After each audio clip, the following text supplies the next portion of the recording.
아멘, 아멘. 우리 말씀을 가지고 너는 하나님께 소망을 두라 하는 제목으로 말씀의 은혜를 나누기 원합니다. 우리가 방금 읽었던 시편 43편은 42편하고 연결되는 시편입니다. 왜냐하면 방금 읽었던 그 5절이 동일하게 42편에도 두 번이 등장을 해요. 5절과 11절 두 번이 등장하고, 그리고 43편에 고라의 자손의 시로 추정이 되는 이 43편 끝에 마지막 한번 등장하는 거죠. 이게 마치 찬송을 부를 때 후렴구처럼 이 5절 말씀이 세 번이 반복이 됩니다. 그래서 42절과 43절을 한 시편으로 인식을 하는 것이 대부분의 신학자들의 이야기입니다. 이 시편의 내용은 핵심적으로 고난 속에서 하나님께 소망을 두어야 될 것을 강조하는 시라고 할 수 있습니다. 여기 보면 참 재밌는 게 있어요. 자신의 영혼을 어떻게 보면 객관화시키고 있어요. 내 영혼아 어찌하여 낭망하느냐, 자기의 영혼에 대하여 선포하고 있습니다. 사실 자기의 영혼이 자기잖아요. 그런데 자기를 객관화시켜서 멀리 떨어져서 낙심하고 있는 자기의 영혼에게 호통을 치고 있어요. 야, 너 지금 불안해할 때가 아니잖아. 하나님께 소망을 둘 때잖아. 하나님을 찬송할 때잖아 라고 그 자신의 영혼에 대하여 호통을 치고 있는 모습을 보게 됩니다. 우리의 믿음을 보면 크게 두 가지로 구분할 수 있을 거예요. 하나는 그렇기 때문에 믿는다는 거예요. 그렇기 때문에 믿어요. 또 하나는요, 그럼에도 불구하고 믿어요. 이 두 가지가 서로 혼재되어 있을 수도 있고 그럴 수 있지만, 여러분 이 두 가지를 좀 억지로 좀 구분해 본다면 차이가 있습니다. 분명 차이가 있습니다. 그렇기 때문에 믿는다는 것은요, 그 구체적으로 자기가 믿는 이유가 있다는 거예요. 자기가 믿는 이유에 대하여 이익이 있다는 거예요. 어떤 유익이 있기 때문에 하나님을 믿는다는 뜻이 포함되어 있습니다. 그래서 이런 믿음은요, 자기에게 유익이 있을 때는 정말 열심을 내요. 그런데 별다른 유익이 없으면 아무리 뜨거워도, 아무리 열심을 내도요, 조금 지나면 식어버리고 맙니다. 왜냐하면 그렇기 때문에 믿기 때문에 그것 때문에 믿으니까요. 근데 그게 없어지면 믿는 이유가 없어지니까 금방 식어버립니다. 조금만 어려움이 있어도요, 그 믿음 자체가 흔들리는 사람들이 있습니다. 그런 사람들은 그렇기 때문에 믿는 사람들이에요. 근데 반면에 그럼에도 불구하고 믿는 사람들이 있어요. 이건요, 자기의 유익하고 상관없어요. 자기가 어떤 상황이 있는지 상관없어요. 나에게 아무런 유익이 없다 할지라도 하나님을 믿는다는 말씀입니다. 그리고 나아가 온갖 어려움과 고통을 겪는다 할지라도 흔들리지 않고 한결같은 모습으로 주님을 예배하고 주님을 믿겠다라고 하는 선언이죠. 물론 이 두 가지를 두 자로 딱 잘라서 이 사람은 이거, 이 사람은 이거, 그럴 수는 없어요. 우리 안에 이 두 가지가 항상 혼재되어 있습니다. 우리가 그렇기 때문에 믿기도 하고요, 그럼에도 불구하고 믿어요. 근데 어떤 게 더 강하냐는 거예요. 그럼에도 불구하고 믿는 믿음이 강하면 그렇기 때문에 믿는 믿음을 이겨낼 수 있어요. 근데 반대가 되면요, 교회를 떠나기도 하고 하나님을 부인하기도 하고 그런 믿음의 삶의 모습을 볼 수 있습니다. 물론 어떤 게 더 귀하냐? 그럼에도 불구하고 믿음이 더 귀합니다. 왜 그렇죠? 참된 믿음이란 게 그런 거예요. 참된 믿음이라는 건 우리의 조건과 우리의 상황과 우리의 모든 어떤 그런 것들하고 연연되는 게 아닌 게 믿음이라는 거죠. 참된 믿음은 그럼에도 불구하고 믿는다는 것처럼 우리의 생각과 우리의 기준으로는요, 도저히 불가능하고 있을 수도 없는 하나님의 인도하심, 하나님의 모든 것으로만 가능하게 된다는 것. 여러분, 이게 바로 참 믿음이라고 할 수 있어요. 그래서 오늘 시편 43편은 전체 내용을 보면 그럼에도 불구하고 믿는 신앙인의 모습을 볼 수 있어요. 지금 이 시편의 저자는요, 고라 자손들은 어떤 상황인지 정확히 모르지만 원수들의 압제와 조롱 때문에 힘든 시간을 보내고 있습니다. 이제 1절 말씀 보면 이렇게 적혀 있거든요. 같이 읽겠습니다. 시작. 하나님이여 나를 판단하시되 경건하지 아니한 나라에 대하여 내 송사를 변호하시며 간사하고 불의한 자에게서 나를 건지소서. 아멘. 마치 법정에서 하나님한테 이제 요청을 하는 것처럼 지금 이 시편의 저자는 하나님께 요청을 하고 있어요. 세상이 나를 판단하지 못하게 하라는 거예요. 누구가 판단하라고요? 하나님께서 나를 판단해 달라고요. 내가 걸어왔던 믿음의 길, 내가 살아왔던 모든 길들을 세상이 판단하는 것이 아니라 하나님께서 나를 판단해 주십시오 라고 이야기하며 그 뒤에 두 가지, 경건하지 않은 나라, 간사하고 불의한 자에게서 나를 송사하시고 변호하시고 나를 건져달라고 얘기하고 있습니다. 여기서 나오는 경건하지 아니한 나라, 그리고 간사하고 불의한 나라, 이건 결국 하나님의 사랑에 관심을 가지지 않는 나라, 그런 민족이라는 뜻이에요. 즉 하나님한테 관심 없는 사람들, 하나님의 사랑에 대하여 관심이 없는 세대를 의미합니다. 딱 바로 지금 이 시대예요. 지금 이 시대를 보면요, 하나님께 관심 없어요. 자기의 안위와 만족을 위하여 살아가는 세대입니다. 이런 시대에 살아가는 우리가 하나님에 대하여 하나님만이 나를 판단해 주십시오라고 하는 그런 마음으로 드려야 될 기도가 무엇일까요? 그럼에도 불구하고 하나님을 믿고 의지해야 될 우리가 드려야 될 기도가 무엇일까요? 오늘 두 가지를 가지고 오늘 시편을 통하여 같이 좀 나누기 원합니다. 지금 이 시편의 저자는 하나님께서 나를 판단해 달라고 요청하면서 하나님께 두 가지를 요청하고 있어요. 첫 번째는 뭐냐면 오직 주님께로 나를 인도해 달라고, 오직 주님께로 나를 인도하소서라고 기도하고 있습니다. 우리 3절 말씀 읽어보겠습니다. 같이 읽겠습니다. 시작. 주의 빛과 주의 진리를 보내시어 나를 인도하시고 주의 거룩한 산과 주께서 계시는 곳에 이르게 하소서. 아멘. 오늘 시편 저자는 주님의 빛과 주님의 진리를 보내셔서 자신을 하나님의 거하시는 거룩한 성산, 하나님이 거하시는 곳으로 나를 인도해 달라라고 요청하고 있어요. 여러분, 이 빛과 진리가 뭘까요? 바로 예수 그리스도입니다. 예수님께서 스스로 나는 세상의 빛이다, 내가 곧 길이요 진리요 생명이다라고 말씀하셨어요. 그러니까 빛과 진리는, 주의 빛, 주의 진리는 바로 예수님이십니다. 또 뭘까요? 성령님이세요. 빛과 진리는 성령님입니다. 성령님은 진리의 영이세요. 우리의 마음을 어두워진 우리 마음을 밝히시는 빛의 영이십니다. 그래서 빛과 진리는 바로 성령님이세요. 그리고 진리는요, 하나님의 말씀입니다. 예수님께서 성경을 통해 하나님의 말씀이 진리라고 말씀하셨어요. 그러니까 오늘 시편의 저자는 이 빛과 진리라고 하는 이것을 통하여 자신의 삶을 인도해 달라라고 요청하고 있는 거죠.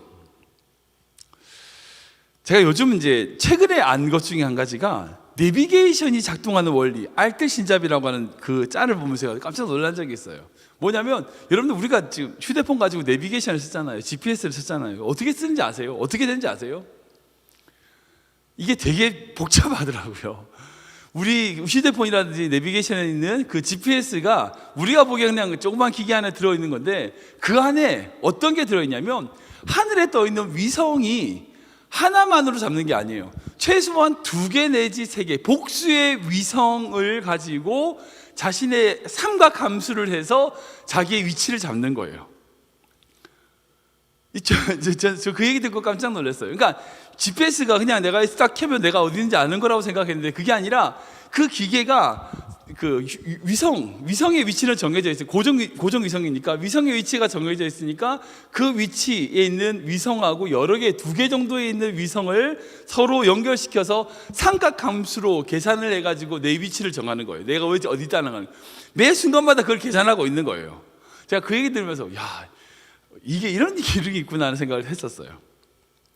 이게 무슨 말인지, 제가 그 말을 들으면서 어떤 생각이 들었는데, 여러분, 우리가 어떤 방향과 어떤 길을 인도할 때 어느 한 점만 가지고, 하나의 포인트만 가지고 우리가 사는 곳에서 바르게 갈 수 없어요. 엉뚱한 데로 가요. 최소한 2개의 위성이 있어야지만 그 위성을 통하여 내 위치를 알 수 있어요. 마찬가지로 오늘 시편을 제가 말씀 읽으면서 그 생각이 딱 들었어요. 이게 위성이 2개가 필요한 것처럼 빛과 진리로 우리를 인도해 달라. 그러니까 마치 우리가 어디 있는지 알려면 복수의 하나님의 응답과 하나님의 계시가 필요하다는 거예요. 성령님의 인도함과 또한 말씀이 필요한 거예요. 개인적인 어떤 신앙의 경험과 말씀이 필요한 거예요. 말씀과 어떤 것이, 이 복수에게 뭔가가 위성이 있어야 되는 것처럼 우리 신앙이 바르게 걸어가려면요, 어디 하나만 가지고 하면 안 돼요. 여러분들 주변에 한번 보세요. 좀 잘못 가시는 분들 보면 하나만 보고 있어요. 딱 하나만 보고 있어요. 딴 거 안 봐요. 자신의 경험이든지 누구의 말이든지 그것만 보고 가는 거예요.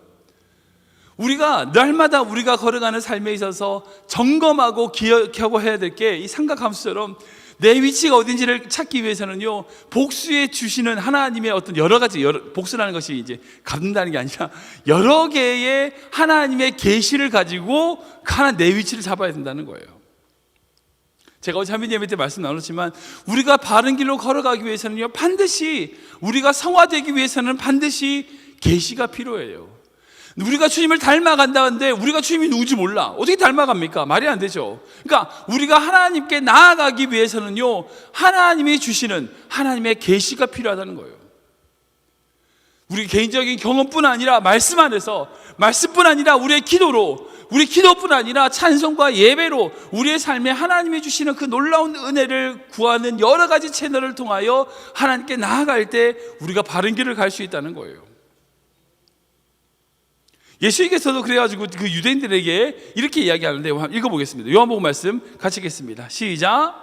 그러므로 예수께서 자기를 믿는 유대인들에게 이르시되 너희가 내 말에 거하면 참으로 내 제자가 되고 진리를 알지니 진리가 너희를 자유롭게 하리라. 아멘.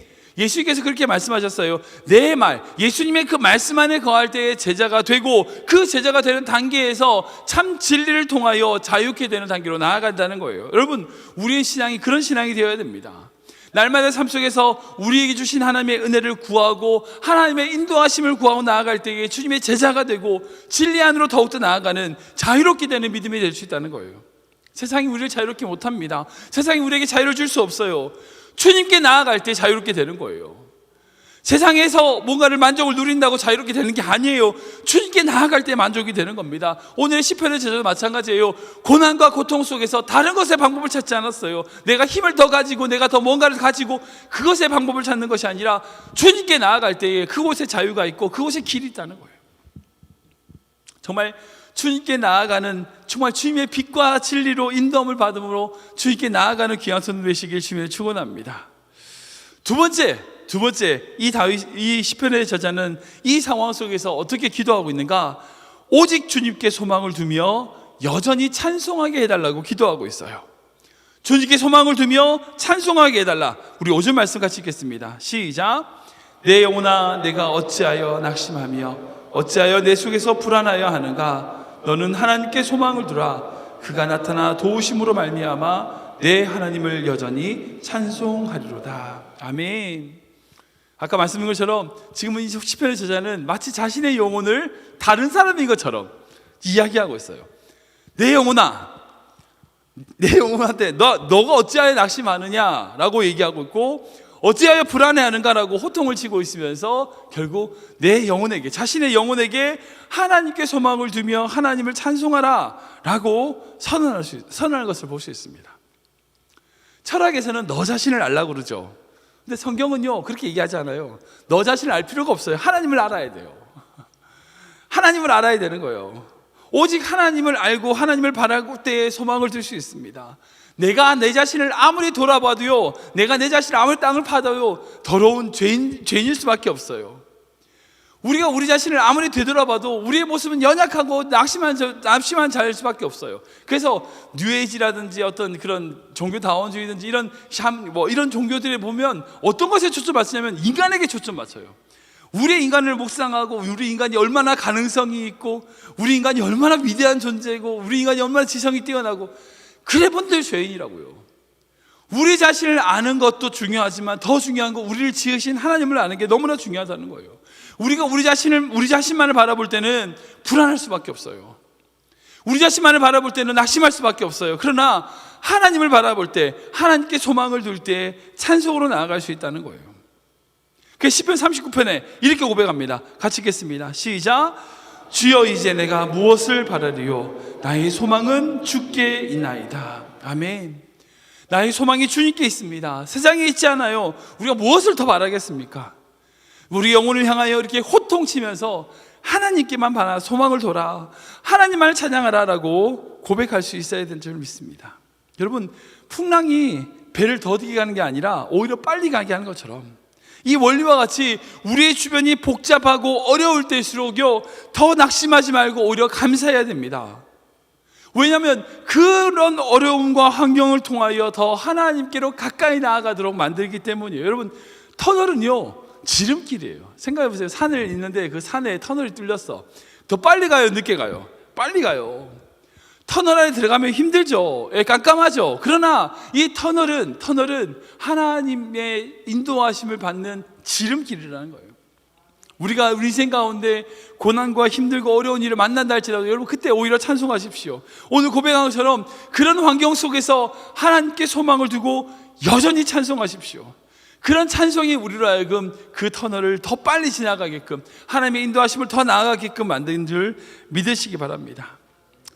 말씀을 정리하겠습니다. 우리 4절 말씀 다시 읽어볼까요? 같이 읽겠습니다. 시작. 그런즉 내가 하나님의 제단을 나아가 나의 큰 기쁨의 하나님께 이르리이다. 하나님이여, 나의 하나님이여, 내가 수금으로 주를 찬양하리로다. 아멘. 이 4절 말씀을만 보면 되게 이 사람이 평온한 것 같아요. 여러분 보세요. 그런 상황 되게 평온해요. 하나님의 제단 앞에 나아가서 나의 큰 기쁨의 하나님을 도착을 하고 거기서 하나님을 찬송하겠습니다.